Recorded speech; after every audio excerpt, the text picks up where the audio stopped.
ನಾಳೆ ಬೆಳಗ್ಗೆ ರಾಜ್ಯಸಭೆಗೆ ಮತದಾನ. 4 ಜನ ಕ್ಯಾಂಡಿಡೇಟ್ಗಳು ಕಣದಲ್ಲಿದ್ದರೆ ಈ ಗೊಂದಲವೇ ಇರ್ತಿರಲಿಲ್ಲ. 4 ಜನ ಆರಿಸಿ ಹೋಗ್ತಾ ಇದ್ರು. ಮೈತ್ರಿ ಅಭ್ಯರ್ಥಿಯಾಗಿ 5ನೇ ಕ್ಯಾಂಡಿಡೇಟ್ ಕುಪೇಂದ್ರ ರೆಡ್ಡಿ ಅವರನ್ನು ಕಣಕ್ಕಿಳಿಸುವ ಮೂಲಕ ಒಂದಷ್ಟು ಪ್ರಶ್ನೆಗಳನ್ನು ಹುಟ್ಟುಹಾಕುವಂತೆ ಮಾಡಿದ್ದಾರೆ. ಲಕ್ಷ್ಮೀನಾರಾಯಣ ಅವರ ಯಾವ ಕಡೆಯಿಂದ ಲೆಕ್ಕಾಚಾರ ಹಾಕಿದ್ರು ಕುಪೇಂದ್ರ ರೆಡ್ಡಿ ಅವರು ಗೆಲ್ತಾರೆ ಅನ್ನಿಸ್ತಾ ಇಲ್ಲ. ಏನು ಮೈತ್ರಿ ಮಾಡಿಕೊಂಡ ಟೈಮ್ ಸರಿ ಇರಲಿಲ್ವ? 2ನೇ ಸೋಲು, ವಿಧಾನ ಪರಿಷತ್ ಉಪಚುನಾವಣೆಯಲ್ಲಿ ಸೋತ್ರಿ, ಈಗ ರಾಜ್ಯಸಭೆ. ಏನು ಕ್ಯಾಂಡಿಡೇಟ್ ಕುಪೇಂದ್ರ ರೆಡ್ಡಿ ಅವ್ರನ್ನ ಕಣಕ್ಕೆ ಇಳಿಸಿದ್ದು ಯಾಕೆ? ಒಂದು 150 ರೂಮ್ ಬುಕ್ ಮಾಡಿಸಿ ಒಂದಷ್ಟು ಖರ್ಚು ಮಾಡಿಸೋಣ ಕಾಂಗ್ರೆಸ್ನವ್ರಿಗೆ ಅಂದಂಗೆ ಇದೆ ಇದು ಲೆಕ್ಕಾಚಾರ. ಪ್ರಶ್ನೆ ಆ ರೀತಿ ಉದ್ಭವ ಆಗಲ್ಲ ಅಂತಕ್ಕಂಥದ್ದು ನನ್ನ ಅಭಿಪ್ರಾಯ. ಯಾಕೆ ಅಂತಂದರೆ ಈ ಅಡ್ಡ ಮತದಾನ ಅಂತಕ್ಕಂಥ ಒಂದು ವಿಚಾರದಲ್ಲಿ ಬಂದಾಗ ಬಹುತೇಕ ಈ ರೀತಿ ರಾಜ್ಯಸಭಾ ಮತ್ತು ವಿಧಾನ ಪರಿಷತ್ತಿನ ಚುನಾವಣಾ ಸಂದರ್ಭದಲ್ಲಿ ನೋಡಿದಾಗ, ನಾನು ಕೂಡ ಒಂದು ಬಾರಿ ವಿಧಾನ ಪರಿಷತ್ತಿಗೆ ಆಯ್ಕೆ ಆದಂಥ ಸಂದರ್ಭದಲ್ಲಿ 6 ಜನ ಶಾಸಕರು ಅಡ್ಡ ಮತದಾನ ಮಾಡಿರ್ತಕ್ಕಂಥದ್ದನ್ನು ಕೂಡ ನಾನು ಜ್ಞಾಪಕ ಮಾಡ್ಕೋಬೇಕಾಗಿತ್ತು. ದೂರದ ಆಸೆ ಅದು ಗೊತ್ತಿಲ್ಲ, ಅದು ಬೇರೆ ಯಾವ ರೀತಿ ಆಸೆ ಅಂತಕ್ಕಂಥದ್ದು ನನಗೆ ಗೊತ್ತಿಲ್ಲ. ಅಂಥ ಒಂದು ಸಂದರ್ಭದಲ್ಲಿ ಇವತ್ತು ನನಗೆ ಬಂದಿರತಕ್ಕಂಥ ಅನುಮಾನ, KPCCಯ ಮಾನ್ಯ ಅಧ್ಯಕ್ಷರಾದಂಥ ಸನ್ಮಾನ್ಯ DK ಶಿವಕುಮಾರ್ ಅವರು ಒಂದು ಹೇಳಿಕೆ ಕೊಟ್ಟರು. ನಾನು ಮತ್ತು ಮುಖ್ಯಮಂತ್ರಿಗಳು ಇವತ್ತು ಹೋಟೆಲ್ನಲ್ಲೇ ವಾಸ ಮಾಡ್ತೇವೆ. ಹೌದು, ಕಾರಣ ಅವ್ರು ಶಾಸಕರ ಜೊತೆ ಮಾತಾಡ್ಬೇಕು ಸರ್. ಮಾತಾಡೋಲ್ಲ, ಶಾಸಕರ ಅನುಮಾನ ಇದೆ ಅಂತ. ಇಲ್ಲ ಈಗ ನಾನು ಕೂಡ ಭಾಳ ವರ್ಷಗಳಿಂದ ರಾಜಕಾರಣ ಮಾಡಿರ್ತಕ್ಕ ಸಂದರ್ಭದಲ್ಲಿ ತನ್ನ ಶಾಸಕರನ್ನು ನಂಬಿ ಅವ್ರ ಮನೇಲಿ ಮಾಮೂಲಿಯಾಗಿ ಇರಬೇಕಾಯಿತು. ಯಾಕೆ ಹೋಟೆಲಲ್ಲಿ ಇರ್ಬೇಕು ನೀವು? ನನ್ನ ಪ್ರಶ್ನೆ ಇದು. ಅಂದರೆ ಕುಮಾರಸ್ವಾಮಿ ಅವರು ಅಲ್ಲಿ ಬರ್ತೀನಿ, ಆ ವಿಷಯಕ್ಕೆ ಬರ್ತೀನಿ. ನನ್ನ ಪ್ರಶ್ನೆ, 135 ಜನ ಕಾಂಗ್ರೆಸ್ನ ಶಾಸಕರು, ಅವರ ಗುರುತಲ್ಲಿ ಗೆದ್ದಿರ್ತಕ್ಕಂಥ ಶಾಸಕರು, 3 ಜನ ಇವತ್ತು ಇಂಡಿಪೆಂಡೆಂಟ್ನವರು, ಅವರಿಗೆ ಸಪೋರ್ಟ್ ಮಾಡ್ತಕ್ಕಂಥದ್ದು ಬೇರೆ ಬೇರೆ ಒಂದು ಪ್ರಶ್ನೆ. ಜನಾರ್ದನ ರೆಡ್ಡಿ ಅವ್ರ ಬಗ್ಗೆ ಮಾತನಾಡ್ಲಿಕ್ಕೆ ಹೋದರೆ ಅದು ಸನ್ಮಾನ್ಯ ಸಿದ್ದರಾಮಯ್ಯನವರು ಅವರ ರಾಜಕೀಯ ಭವಿಷ್ಯವನ್ನು ರೂಪಣೆ ಮಾಡಿದ್ದೇ ಬಳ್ಳಾರಿ ಜಿಲ್ಲೆಯ ರಾಜಕಾರಣದಿಂದ, ಪಾದಯಾತ್ರೆ ಮೂಲಕ. ಸೊ ಇಂಥ ಒಂದು ಸಂದರ್ಭದಲ್ಲಿ ಅವ್ರನ್ನ ಇವತ್ತು ಪ್ರೀತಿಯಿಂದ ವಿಶ್ವಾಸದಿಂದ ಕರೆದು ಅದು ಮತವನ್ನು ಕೇಳಿದಾರೋ ಅಥವಾ ಬೇರೆ ನನಗೆ ಗೊತ್ತಿಲ್ಲ, ಅದು ಬೇರೆ ಪ್ರಶ್ನೆ. ನಾಳೆ ಗೊತ್ತಾಗುತ್ತೆ ಓಟ್ ಹಾಕಿದಾಗ. ಓಟ್ ಹಾಕ್ತಾ ಗೊತ್ತಾಗ್ತಕ್ಕಂಥದ್ದು ಇಲ್ಲ. ಆದರೂ ಕೂಡ ಅವರು ಯಾರಿಗೂ ಕೂಡ ತೋರಿಸೋದಿಲ್ಲ. ಇಲ್ಲ ಅವ್ರ ಪಕ್ಷ ಏಜೆಂಟ್ರನ್ನ ಕೊಟ್ಟಾಗಿದೆ ಈಗಾಗಲೇ, ಅವ್ರ ಏಜೆಂಟ್ರಿಗೆ ಮಾತ್ರ. ಹೌದು. ಬಟ್ ನನಗೆ ಗೊತ್ತಿರೋ ಹಾಗೆ ಈಗಾಗಲೇ ಸನ್ಮಾನ್ಯ ಸ್ನೇಹಿತರಾದಂಥ ರಮೇಶ್ ಅವರು ಹೇಳಿದ್ರು, ಖಂಡಿತ ರಾಜ್ಯಸಭೆಯಲ್ಲಿ ತೋರಿಸ್ತಕ್ಕಂಥದ್ದು ನಾನು ಇಂಥವ್ರಿಗೆ ಮತ ಹಾಕಿದ್ದೀನಿ ಅಂತಕ್ಕಂಥದ್ದು ತೋರಿಸ್ತಕ್ಕಂಥದ್ದಲ್ಲ. ನನಗೆ ಗೊತ್ತಿರೋ ಹಾಗೆ ನಾನು ಸರಿಯಾದಂಥ ಮಾರ್ಗದಲ್ಲಿ ಮತ ಚಲಾಯಿಸಿದ್ದೀನಿ ಅಂತಕ್ಕಂಥದ್ದನ್ನು ತೋರಿಸೋವಂಥದ್ದು. ನೀವು ಏನು ತೋರಿಸಿದ್ರೆ ಯಾರಿಗೆ ಓಟ್ ಹಾಕಿದ್ದೀರಿ ಅದು ಗೊತ್ತಾಗುತ್ತೆ, ಖಂಡಿತವಾಗಿ ಕೂಡ ಗೊತ್ತಾಗುತ್ತೆ. ಆದರೆ ನನಗೆ ಇಲ್ಲಿ ಅನುಮಾನ ಇರತಕ್ಕಂಥದ್ದು ಏನು ಅಂತಂದರೆ, ಕಾಂಗ್ರೆಸ್ನಲ್ಲಿ ಮುಖ್ಯಮಂತ್ರಿಗಳಿರಲಿ, ಸನ್ಮಾನ್ಯ ಅಧ್ಯಕ್ಷರಿರಲಿ, ಇವತ್ತು 135 ಜನ ಗೌರವಾನ್ವಿತ ಶಾಸಕರಲ್ಲಿ ಕೆಲವು ಶಾಸಕರು ಈಗ ಕಳೆದ 4-6 ದಿನಗಳಿಂದ ನನಗೆ ಮಂತ್ರಿ ಸ್ಥಾನ ಸಿಕ್ಕಿಲ್ಲ, ನನಗೆ ನಿಗಮದ ಅಧ್ಯಕ್ಷ ಸ್ಥಾನ ಸಿಕ್ಕಿಲ್ಲ, ಈ ರೀತಿಯ ಬೇಸರದ ಸಂಗತಿಗಳನ್ನು ವ್ಯಕ್ತಪಡಿಸಿದ್ದಾರೆ. ಇದೀಗಾಗಲೇ ಚರ್ಚೆ ಆಗಿದೆ, ಸನ್ಮಾನ್ಯ ಅಧ್ಯಕ್ಷರ ಜೊತೆಯಲ್ಲಿ, ಸನ್ಮಾನ್ಯ ಮುಖ್ಯಮಂತ್ರಿಗಳ ಜೊತೆಯಲ್ಲಿ ಚರ್ಚೆ ಆಗಿದೆ. ನಾನು ಈ ಚುನಾವಣೆಯಲ್ಲಿ ಭಾಗವಹಿಸೋದಿಲ್ಲ, ನಾನು ಓಟ್ ಹಾಕೋದಿಲ್ಲ ಅಂತಕ್ಕಂಥ ಮಾತನ್ನು ಕೂಡ ಹೇಳಿರ್ತಕ್ಕಂಥ ವಾತಾವರಣದ ಮೂಲಕ ಇವತ್ತು ಸನ್ಮಾನ್ಯ ಮುಖ್ಯಮಂತ್ರಿಗಳು ಹಾಗೂ KPCC ಅಧ್ಯಕ್ಷರು ಗೌರವಾನ್ವಿತ ಶಾಸಕರುಗಳ ಜೊತೆಯಲ್ಲಿ ಬಿಜೆಪಿ ಮೇಲೆ ಅಪನಂಬಿಕೆ ಇದೆಯಪ್ಪ ಗೊತ್ತಿಲ್ಲ. Last time I think golden palm ರೆಸಾರ್ಟ್ನಲ್ಲಿದ್ದಾಗ ರೆಸಾರ್ಟ್ನಿಂದನೇ ಒಬ್ಬ ಶಾಸಕರು ಹೋದ್ರಿ, ಬಾಗಿಲಿನಿಂದ. ನೀವು ಹಂಗೆ ಡೀಲ್ ಮಾಡ್ತೀರಿ ನೀವು ಬಿಜೆಪಿ ಅವರು. ನಿಮ್ಮ ಮೇಲಿನ ಅಪನಂಬಿಕೆಯೊಂದಿಗೆ ಮುಖ್ಯಮಂತ್ರಿಗಳು ಉಪಮುಖ್ಯಮಂತ್ರಿಗಳು ಕೂತ್ಕೊಂಡಿದ್ದಾರೆ. ಭಾರತೀಯ ಜನತಾ ಪಾರ್ಟಿ ಯಾವುದೇ ಕಾರಣಕ್ಕೂ ಕೂಡ ಆ ರೀತಿಯ ವಾತಾವರಣವನ್ನು, ಅಥಣಿ MLA ಯಾರೋ ರಾತ್ರೋರಾತ್ರಿ sir CCTV Shrimant Patil resort ಇಂದ ಹೋದ್ರಿ, ಗೊತ್ತು, ಹಿತ್ತಲ್ ಬಾಗಿಲಿಂದ. ನಾನು ಕೂಡ ಇದ್ದೆ ಅಲ್ಲಿ.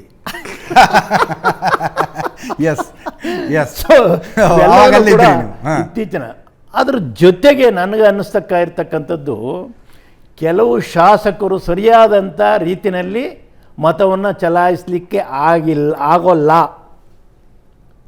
ಇದು ಕೂಡ ಒಂದು ಕಾರಣ ಬೇಕು ಅಂತಾನೆ ಅವರ ಮತಗಳು ಅಸಿಂಧು. ಆ ಒಂದು ಅಪನಂಬಿಕೆಯ ವಾತಾವರಣದಲ್ಲಿ ಇವತ್ತು ಮುಖ್ಯಮಂತ್ರಿಗಳು ಮತ್ತು ಸನ್ಮಾನ್ಯ ಅಧ್ಯಕ್ಷರು ಈಗ ತಾನೇ ಹೇಳಿದ್ರು, ತಮ್ಮ ವಾಯಿನಲ್ಲೇ ನಾನು ನೋಡಿದೆ. ಅಧ್ಯಕ್ಷ ಏನು ಹೇಳಿದ್ರು, ನಾನು ಮಾಧ್ಯಮದ ಮುಂದೆ ಬರಲಿಕ್ಕೆ ಸಾಧ್ಯ ಇಲ್ಲ, ನಾನು ಅವ್ರಿಗೆ ಟ್ರೈನಿಂಗ್ ಕೊಡಬೇಕು ಅಂತಕ್ಕಂಥ ಮಾತನ್ನು ಉಲ್ಲೇಖ ಮಾಡಿದ್ರು. ದಟ್ ಮೀನ್ಸ್ ವಾಟ್ ಅಂದರೆ, ಸಮರ್ಪಕವಾಗಿರ್ತಕ್ಕಂಥ ಮತವನ್ನು ಚಲಾಯಿಸಲಿಕ್ಕೆ ಆಗದಲ್ಲೇ ಇರತಕ್ಕಂಥ ಶಾಸಕರಿಗೆ ನಾವು ಟ್ರೈನಿಂಗನ್ನು ಕೊಟ್ಟು ಮಾರ್ಗದಲ್ಲಿ ಮಾಡ್ತೇವೆ ಅಂತಕ್ಕಂಥ ಮಾತನ್ನು ಉಲ್ಲೇಖ ಮಾಡಿದ್ದಾರೆ. ಆ ದೃಷ್ಟಿಯಿಂದ ಕಾಂಗ್ರೆಸ್ನಲ್ಲಿ ಅವರಿಗೆ ಸಂಪೂರ್ಣವಾಗಿರ್ತಕ್ಕಂಥ ಭಯ, ನಾಳೆ ಚುನಾವಣೆ ಅಂತಿಮದವರೆಗೂ ಕೂಡ ಭಯ ಇದೆ, ಅಂತಿಮದವರೆಗೂ ಕೂಡ ಭಯ ಇದೆ. ಅವರು ಸಮರ್ಪಕವಾಗಿ ನಾವು ಗೆದ್ದೇ ಗೆಲ್ತೇವೆ ಅಂತಕ್ಕಂಥ ಮಾತನ್ನು ಎಲ್ಲೂ ಕೂಡ ಹೇಳಲಿಕ್ಕೆ ಆಗ್ತಾ ಇಲ್ಲ. ನೀವು ಎಷ್ಟು ಜನ ಶಾಸಕರನ್ನ, ಕಾಂಗ್ರೆಸ್ ಶಾಸಕರನ್ನ ಅಪ್ರೋಚ್ ಮಾಡಿದ್ದೀರಿ? ಯಾರು? ನಿಮ್ಮ ಪಕ್ಷದಿಂದ.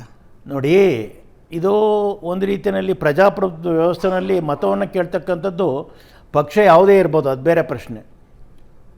ಆತ್ಮಪೂರ್ವಕವಾಗಿ ಮತವನ್ನು ಕೊಡಬೇಕು ಅಂತಕ್ಕಂಥ ಮಾತನ್ನು ಕೇಳ್ತಕ್ಕಂಥದ್ದು ಧರ್ಮ ಇದೆ, ನಾವು ಕೇಳಿದ್ದೇವೆ. ಆ ದೃಷ್ಟಿಯಿಂದ ನಮ್ಮ ಅಭ್ಯರ್ಥಿ ಕೇಳಿದ್ದಾರೆ ಅಂದರೆ ಏನು ನಾವು ಸರ್, ಮೊನ್ನೆ ತನಕ ಜನಾರ್ದನ್ ರೆಡ್ಡಿ ಅವರ ಪಕ್ಷ ಬಿಜೆಪಿಯಲ್ಲಿ ವಿಲೀನನೇ ಆಗ್ಬಿಡುತ್ತೆ ಅನ್ನೋ ಲೆವೆಲ್ಗೆ ಚರ್ಚೆ ಇತ್ತು. ಹೌದು ಹೌದು. ನೀವು ಲೋಕಸಭಾ ಚುನಾವಣೆಯಲ್ಲಿ ಅವ್ರ ಜೊತೆ ಮಾತನಾಡ್ತಾ ಇದ್ರು, ಆ ರೀತಿ ಜನ ಮಾತನಾಡ್ತಾ ಇದ್ರು. ನೀವೊಂದು ಓಟ್ ಹಾಕ್ಸ್ಕೊಳಕ್ ಆಗ್ತಿಲ್ಲ ಅವ್ರ ಹತ್ರ ನಿಮಗೆ. ನೋಡಿ, ಕೇಳ್ತಕ್ಕಂಥದ್ದು ನಮ್ಮ ಧರ್ಮ, ಕೊಡ್ತಕ್ಕಂಥದ್ದು ಅವ್ರಿಗೆ ಬಿಟ್ಟಂಥದ್ದು. ಆದರೆ ಇವತ್ತು ಜನ ಮಾತನಾಡ್ತಾ ಇರ್ತಕ್ಕಂಥದ್ದು ಏನು ಅಂತಂದರೆ, ಬಜೆಟ್ನಲ್ಲಿ ಅವ್ರಿಗೆ ಅನುದಾನವನ್ನು ಜಾಸ್ತಿ ಕೊಟ್ಟಿರ್ತಕ್ಕಂಥ ಒಂದು ವಿಚಾರವನ್ನು ತೆಗೆದುಕೊಂಡು ಆ ದೃಷ್ಟಿನಲ್ಲಿ ಇವತ್ತು ಅವ್ರ ಮತವನ್ನು ಅವ್ರಿಗೆ ಹಾಕ್ಲಿಕ್ಕೆ ಹೊರಟಿದ್ದಾರೆ ಅಂತಕ್ಕಂಥದ್ದು. ಆದರೆ ನಾಳೆ ಮತ ಯಾರಿಗೆ ಹಾಕ್ತಾರೆ ಅಂತಕ್ಕಂಥದ್ದು ನಮಗೂ ಗೊತ್ತಿಲ್ಲ, ನಿಮಗೂ ಗೊತ್ತಾಗೋದಿಲ್ಲ. ಅದು ಮತ ಹಾಕಿದ ಮೇಲೆ ತಾನೇ ನಿರ್ಣಯ ಆಗ್ತಕ್ಕಂಥದ್ದು. ಅದಾದಮೇಲೆ ಅವರು ಭಾರತೀಯ ಬಜೆಟ್ನಲ್ಲಿ ಅವ್ರ ಕ್ಷೇತ್ರಕ್ಕೆ 100 ಕೋಟಿ ಕೊಟ್ಟಿರುವ ಕಾರಣಕ್ಕಾಗಿ ನಾಳೆ ಲೋಕಸಭೆಗೆ ನಿಮ್ಮ ಜೊತೆಗೆ ಬರೋದಿಲ್ಲ ಅಂದರೆ ಒಂದು ಕ್ಷೇತ್ರ ಹೋಯ್ತು ನಿಮ್ಮದು, ಪ್ರಶ್ನೆನೇ ಇಲ್ಲ. ಯಾಕೆ ನೋಡಿ, ಭಾರತೀಯ ಜನತಾ ಪಾರ್ಟಿ ಲೋಕಸಭಾ ಚುನಾವಣೆಗೂ ಕೂಡ ಸನ್ಮಾನ್ಯ ಜನಾರ್ದನ್ ರೆಡ್ಡಿಯವರ ಒಂದು ಮತದ ಒಂದು ವ್ಯವಸ್ಥೆಯಲ್ಲಿ ಕೂಡ ಯಾವುದೇ ಕಾರಣ ಕೂಡ ಜನ ಆ ರೀತಿ ತೀರ್ಮಾನ ಮಾಡೋದಿಲ್ಲ. ಈ ಚುನಾವಣೆ ಗಂಗಾವತಿಯಲ್ಲಿ ನಿಮ್ಮ ಕ್ಯಾಂಡಿಡೇಟ್ನ 3ನೇ ಪ್ಲೇಸಿಗೆ ಕಳಿಸಿದ್ರು ಅವರು. ಯಾವುದು? ಗಂಗಾವತಿಯಲ್ಲಿ ನಿಮ್ಮ ಕ್ಯಾಂಡಿಡೇಟ್ನ 3ನೇ ಪ್ಲೇಸಿಗೆ ಕಳಿಸಿದ್ರು ಅವರು, ಸಿಟ್ಟಿಂಗ್ MLA. ಕೆಲವು ಚುನಾವಣೆ ಬಳ್ಳಾರಿಯಲ್ಲಿ ಅವರ ಪತ್ನಿಯ ಸ್ಪರ್ಧೆಯಿಂದಾಗಿ ನಿಮ್ಮ ಅಭ್ಯರ್ಥಿ ಸೋತಿದ್ದಾರೆ. ನಾನು ಒಪ್ಕೊತೀನಿ, ಇಲ್ಲ ಅಂತಕ್ಕಂಥದ್ದು ನಾನು ಹೇಳೋಕ್ಕೆ ಹೋಗಲ್ಲ, ಹೇಳ್ತೀನಿ ಕೇಳಿ. ಕೆಲವು ಸಂದರ್ಭದಲ್ಲಿ ಚುನಾವಣೆಗಳು ಬೇರೆ ಬೇರೆ ರೀತಿಯಲ್ಲಿ ಆಗ್ತವೆ. ವ್ಯಕ್ತಿ ಆಧಾರದ ಮೇಲೆ ಚುನಾವಣೆ ಆಗುತ್ತೆ, ಕೆಲವು ಪಕ್ಷದ ಆಧಾರದ ಮೇಲೆ ಚುನಾವಣೆ ಆಗುತ್ತೆ, ಕೆಲವು ಜನಾಂಗದ ಆಧಾರದ ಮೇಲೆ ಚುನಾವಣೆ ಆಗುತ್ತೆ, ಕೆಲವು ಹಣದ ಆಧಾರದ ಮೇಲೆ ಚುನಾವಣೆ ಆಗುತ್ತೆ. ಇವೆಲ್ಲವೂ ಕೂಡ ಚುನಾವಣೆಗೆ ಒಂದೇ ರೀತಿಯಲ್ಲಿ, ಲೋಕಸಭೆ ಒಂದೇ ರೀತಿಯಲ್ಲಿ, ವಿಧಾನಸಭೆ ಒಂದೇ ರೀತಿಯಲ್ಲಿ ಆಗುತ್ತೆ ಅಂತಕ್ಕಂಥ ನಾವು ನಿರ್ಣಯ ಮಾಡಲಿಕ್ಕೆ ಸಾಧ್ಯ ಇಲ್ಲ. ಆ ದೃಷ್ಟಿಯಿಂದ ಈಗ ಎಸ್ ಟಿ ಸೋಮಶೇಖರ್ ಶಿವರಾಮ್ ಹೆಬ್ಬಾರ್ ಬಗ್ಗೆ ಡೌಟ್ ಇದೆಯೋ ಇಲ್ವೋ? ಆಡಳಿತ ಆದರೆ ನಮ್ಮ ಪಕ್ಷದಲ್ಲಿ ಅವರು ಇದ್ದಾರೆ, ನಮ್ಮ ಪಕ್ಷದ ಚಿಹ್ನೆ ಮೇಲೆ ಟೆಕ್ನಿಕಲಿ ನಮಗೆ ನಂಬಿಕೆ ಇದೆ, ಅವರು ನಮ್ಮ ಪಕ್ಷಕ್ಕೆ ಮತವನ್ನು ಕೊಡಬೇಕು ಅಂತಕ್ಕಂಥ ದೃಷ್ಟಿಯಲ್ಲಿ.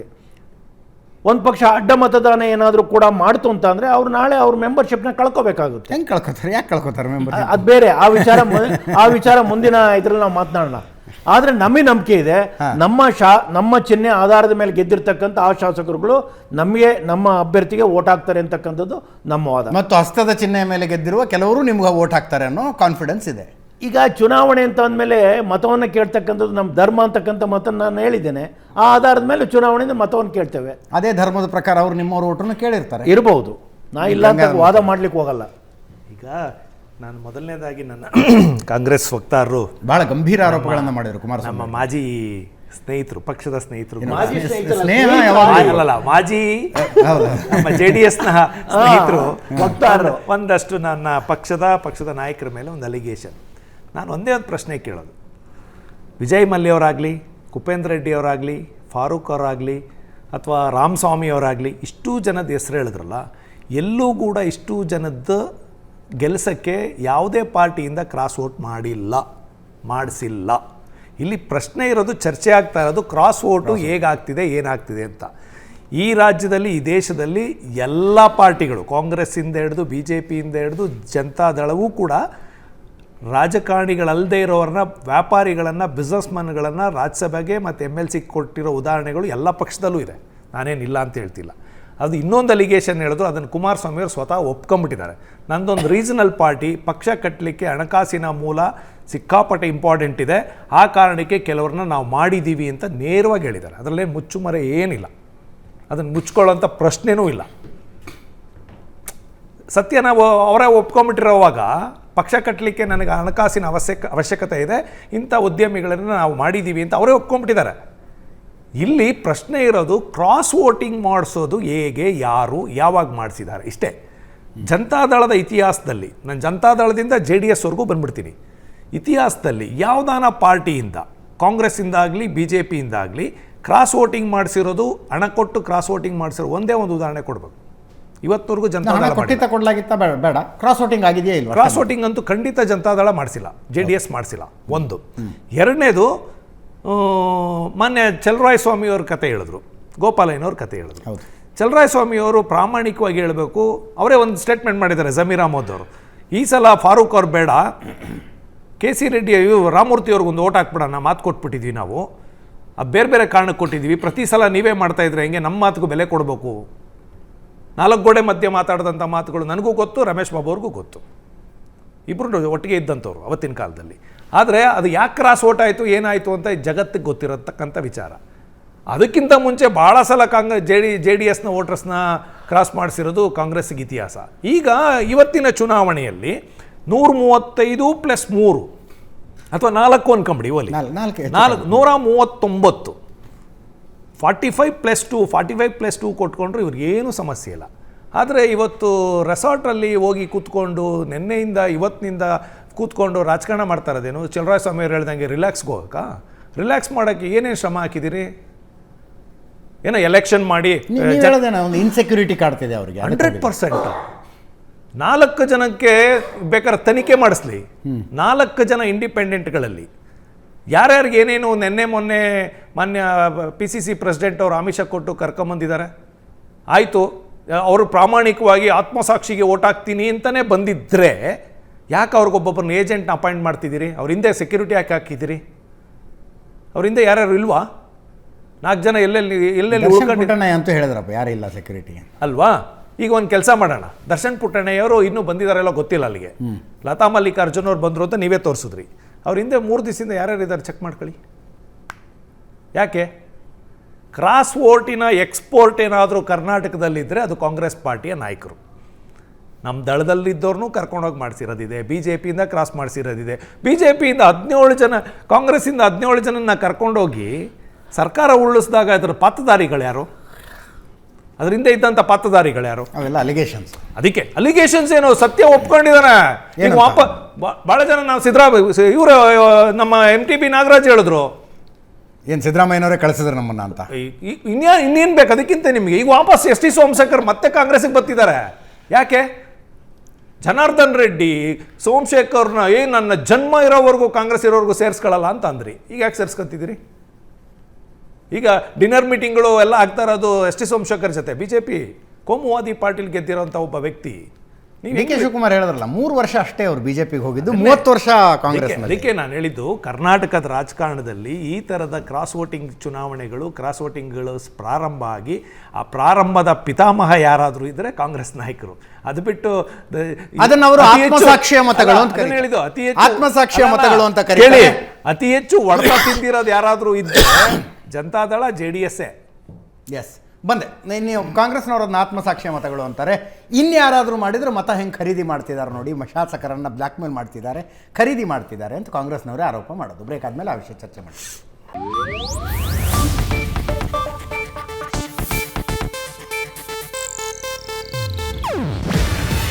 ಇದು ಏಷ್ಯಾನೆಟ್ ನ್ಯೂಸ್ ನೆಟ್ವರ್ಕ್ ಪ್ರಸ್ತುತಿ. ನೀವು ನೋಡ್ತಿದ್ದೀರಾ ಏಷ್ಯಾನೆಟ್ ಸುವರ್ಣ ನ್ಯೂಸ್.